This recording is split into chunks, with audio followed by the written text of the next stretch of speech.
ఇది మన ఊళ్ళో బర్రె బస్ ఉంటుంది ఫ్రెండ్స్. ఇది రింగుల బర్రె కొట్టింది. దీని కొమ్మలు పడితే కొడుతుంది ఫ్రెండ్స్, ముట్టద్దు. అది కోపం వస్తుంది, గోకుతే సైలెంట్ ఉంటుంది. మనం దీన్ని ఏమనద్దు. దీన్ని తౌడెత్తే తౌడు నీళ్ళ తాగుతుంది, ముంచి వారబోతుంది ఉండపోతే. దీని కటింగ్ మెల్ల గడ్డేసి చేయాలి. ఇక్కడ చేసిన చూడండి ఫ్రెండ్స్.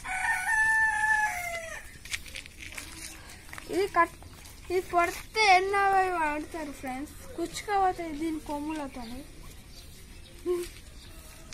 ఇది పడితే ఫ్రెండ్స్ ఇస్తేనే శాంతగా ఇట్లా మనం సైలెంట్ గా అవుతుంది.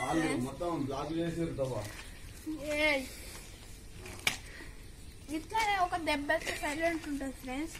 దీన్ని ఏమంటుంది ఫ్రెండ్స్, బాగానే ఫ్రెండ్స్.